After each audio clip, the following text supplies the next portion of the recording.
pues ahí nadie se salvaría, porque Pablo dice que todos pecamos y estamos destituidos de la gloria de Dios. Por eso, primera de Juan 4:10 dice, en esto consiste el amor. No en que nosotros hayamos amado a Dios, sino en que Él nos amó a nosotros y envió a su Hijo en propiciación por nuestros pecados. Hay dos pensamientos en este texto. Primero, que no fuimos nosotros que amamos a Dios, fue Él que nos amó. Nosotros nos escapamos de Él, huimos de Él, escogimos nuestro propio camino. La iniciativa del amor, de la salvación, fue de Dios. El segundo pensamiento es que por ese amor Dios envió a su Hijo en propiciación por nuestros pecados. Esta palabra propiciación es digna de ser destacada. Significa expiación, sustitución, sacrificio en lugar del otro. Algo que Dios hace y que el ser humano no puede hacer. Comentaremos más de esta palabra en la segunda parte de este estudio. Lo que necesitamos tener en cuenta por el momento es que el ser humano no se salva porque hace algo, se salva porque Dios hace algo en favor del hombre. Tal vez aquí resida la diferencia entre el cristianismo y las otras religiones. Mientras la mayoría de las religiones enseña que el ser humano deba hacer algo para alcanzar a Dios y salvarse, el cristianismo enseña que Dios hizo todo para alcanzar al ser humano y salvarlo. La salvación, pues, es una expresión del amor del Padre.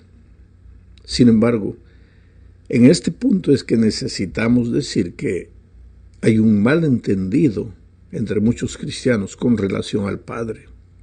Algunos creen que el Dios del Antiguo Testamento, refiriéndose al Padre, ¿no es cierto?, es generalmente un Dios de justicia y de castigo, mientras que el Dios del Nuevo Testamento, refiriéndose al Hijo, es un Dios misericordioso y lleno de gracia y perdón. Mucha gente hace una distinción entre el carácter del Hijo y el carácter del Padre. Ahora, esta distinción no existe. El Padre es el mismo Dios, y es el mismo Hijo, y es el mismo Espíritu Santo. Es el mismo Dios en el Antiguo Testamento y en el Nuevo Testamento. Y el Hijo también, junto con el Espíritu. Las tres personas son el mismo Dios. Es un misterio que la mente humana tiene que a veces dificultades para entender, pero es una verdad bíblica.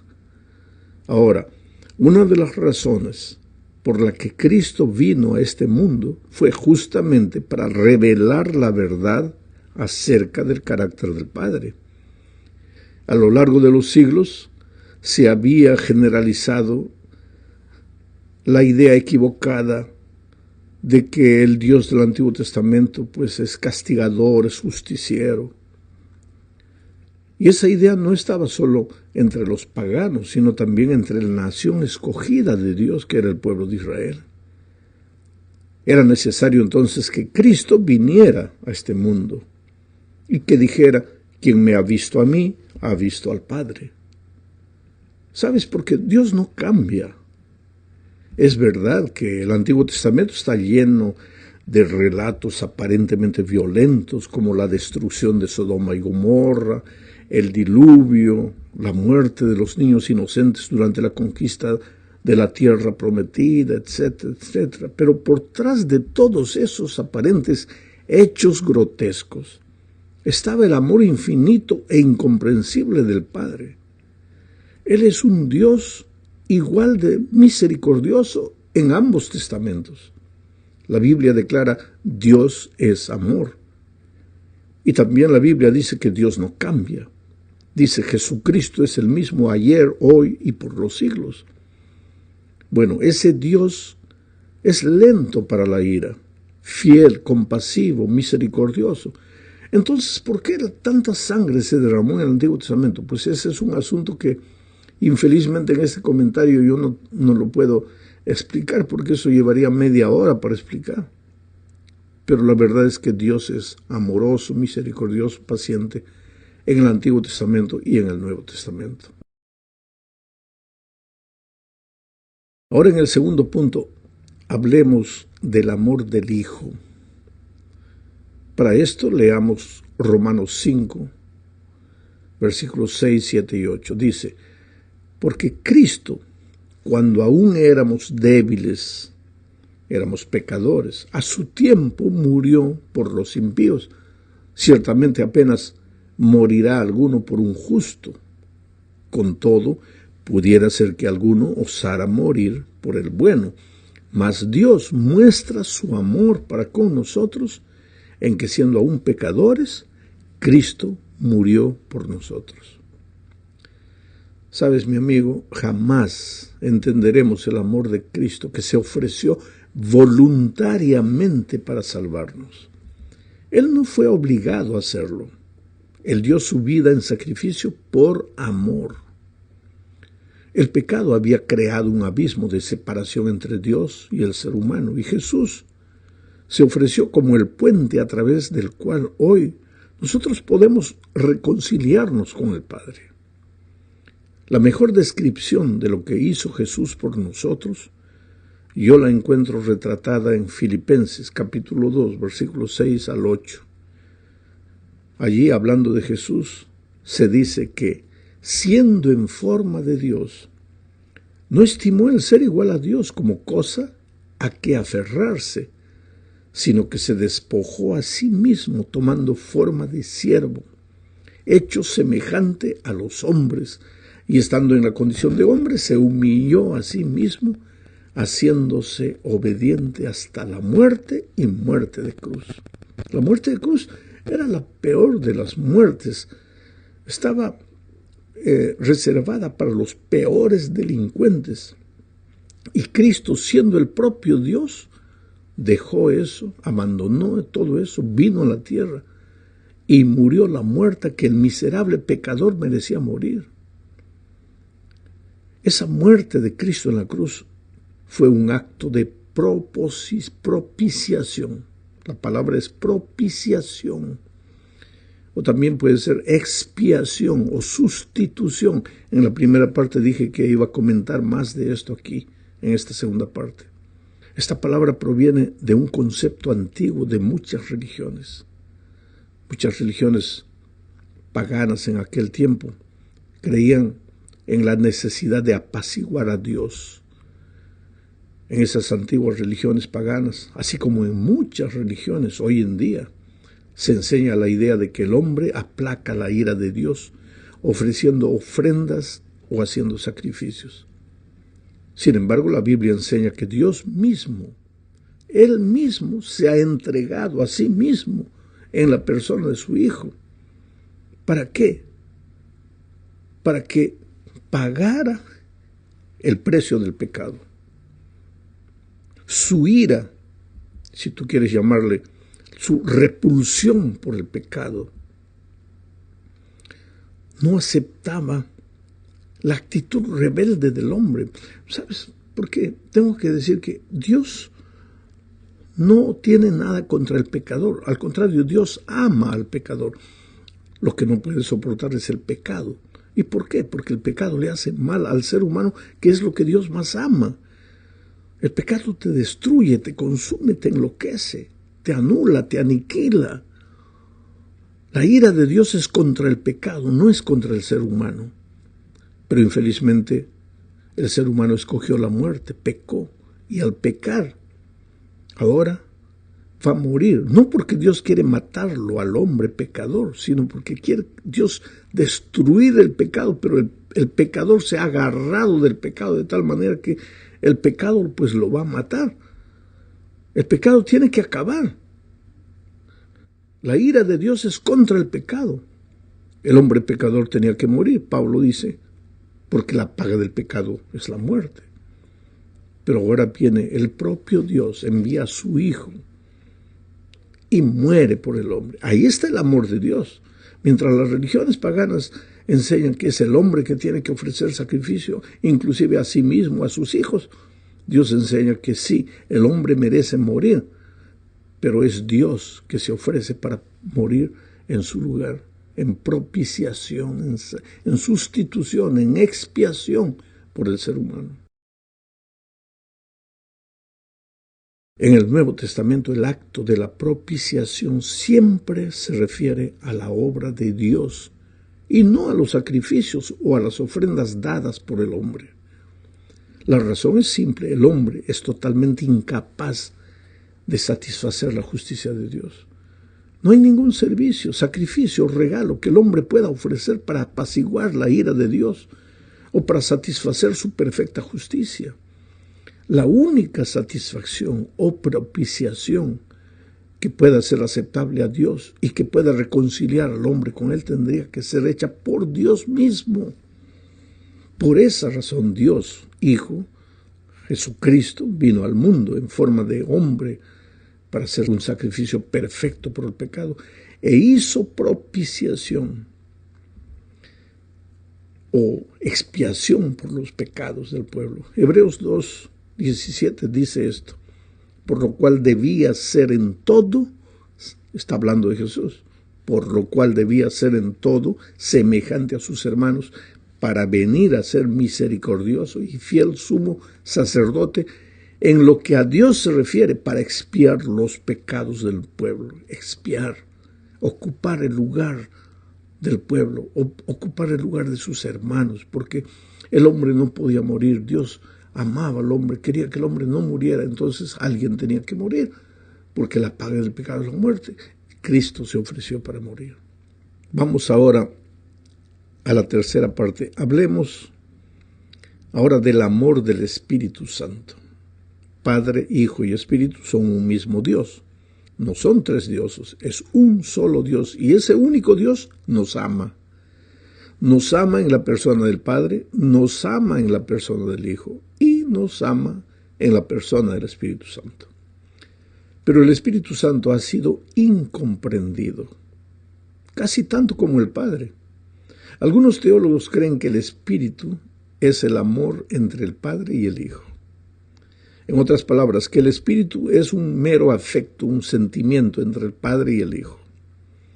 Y esto pues reduce al Espíritu a una relación entre dos miembros de la deidad y niega que el Espíritu sea un miembro de la propia divinidad, que sea el propio Dios.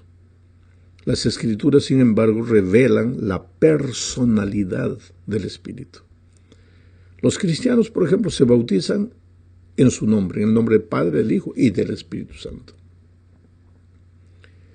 Según Mateo 28:19, eso es claro. Ahora, según Juan 16:14, el Espíritu glorifica a Cristo y solo una persona puede glorificar.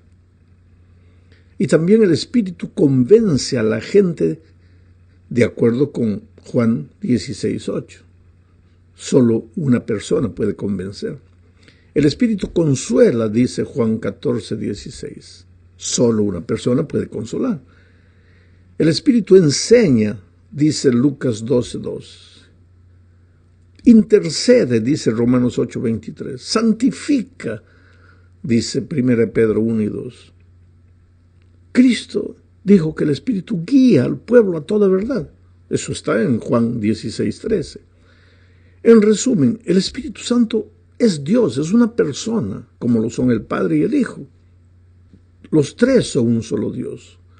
La obra de la salvación es la iniciativa, realización y concretización de Dios en sus tres personas. Vamos ahora a la cuarta parte de este estudio. Aquí veremos el resultado de ese amor infinito de Dios. La seguridad de nuestra salvación. Ahora, si el ser humano no es capaz de hacer nada para salvarse, pues ahí solo le resta confiar en Dios, que lo salvará. Salmos 91, 15 y 16 dice: me invocará y yo le responderé. Con él estaré yo en la angustia, lo libraré y le glorificaré, lo saciaré de larga vida, le mostraré mi salvación. Presta atención a las ideas de este texto. La primera idea es que lo único que el ser humano puede hacer es invocar al Señor desde su angustia. Me invocará y yo le responderé. Con él estaré yo en la angustia, dice Dios. Pues la salvación, querido, es simple, porque tú todo lo que tienes que hacer es clamar, invocar el nombre de Dios desde tu angustia, desde tu miseria, desde tu pecado. Si tú piensas bien, la salvación es tan fácil que no necesitas siquiera aceptarla, sino simplemente no rechazarla. Mira, la sierva de Dios dice en El Camino a Cristo, página 27, lo siguiente. El pecador puede resistir a este amor. ¿A qué amor? Al amor de Dios. Puede rehusar ser atraído a Cristo, porque Cristo te está atrayendo, es la atracción de la cruz. Pero si no se resiste, el pecador, será atraído a Jesús. El conocimiento del plan de la salvación le guiará al pie de la cruz, arrepentido de sus pecados, los cuales causaron los sufrimientos del amado Hijo de Dios. ¿Te das cuenta lo que la sierva de Dios está diciendo? Que tú para perderte en realidad tienes que querer perderte, porque de otro modo el amor de Cristo te va a atraer. Al entender lo que Jesús hizo por ti en la cruz del Calvario, no tendrás otro camino sino venir a los pies de Jesús. La segunda idea del texto de Salmos que leímos es que la salvación le pertenece a Dios. Lo libraré, dice el Salmo, y le glorificaré, lo saciaré de larga vida, le mostraré mi salvación. De modo que no necesitas vivir angustiado pensando que para recibir la salvación necesitas aprobar un examen súper difícil. Si alguien desea que te salves, no eres tú, sino Jesús. Y Él ya hizo todo lo que era necesario hacer para salvarte. Pagó tu deuda en la cruz. Pecaste y el pecado merece la muerte, pues Cristo ya murió por ti. Sin embargo, no creas que la salvación es fácil. Para ti sí lo es, pero no lo fue para Jesús. Por eso necesitas llevar a cabo a serio el pecado. Y es por eso que la sierva de Dios dice en El Camino a Cristo, página 31, pero nadie se engaña a sí mismo pensando que Dios, en su grande amor y misericordia, salvará aún a los que rechazan su gracia. La excesiva corrupción del pecado puede medirse tan solo a la luz de la cruz. Cuando los hombres insisten en que Dios es demasiado bueno para desechar al pecador, miren al Calvario. Si Cristo cargó con la culpa del desobediente y sufrió en lugar del pecador, fue porque no había otra manera en que el hombre pudiera salvarse.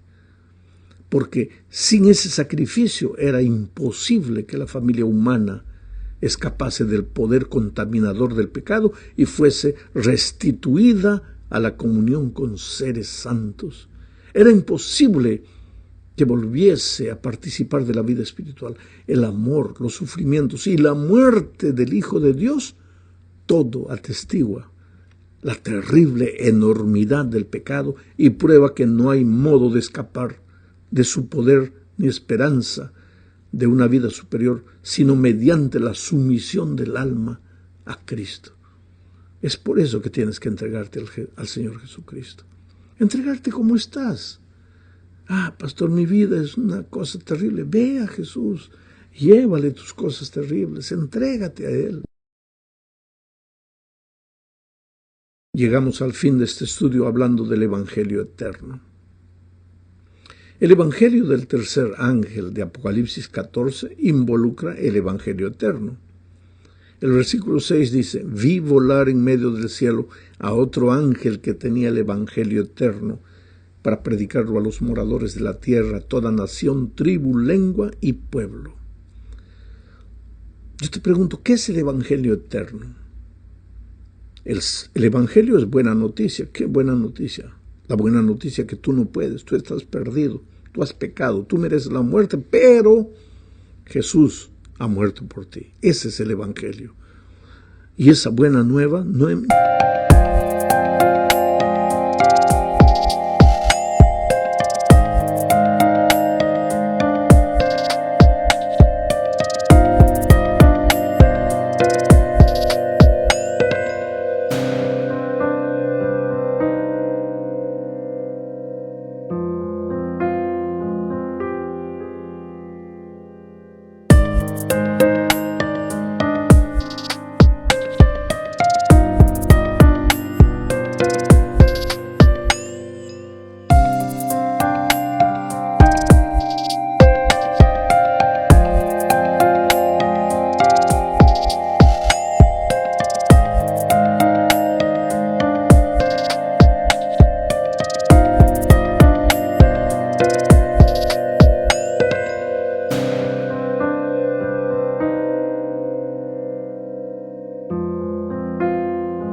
no comenzó en el Nuevo Testamento.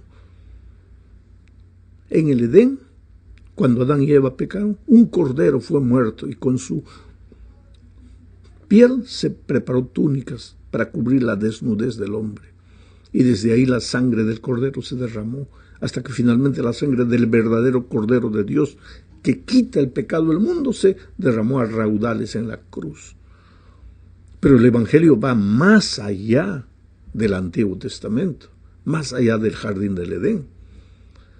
Pablo dice en Efesios 1, 4 y 5, según nos escogió en él antes de la fundación del mundo. Mira, antes de la fundación del mundo ya existía el plan de la salvación. Según nos escogió en él antes de la fundación del mundo para que fuésemos santos y sin mancha delante de él, en amor, habiéndonos predestinado para ser adoptados hijos suyos por medio de Jesucristo, según el puro afecto de su voluntad. Por eso el Evangelio es eterno. Pero no confundas, querido, predicar el Evangelio.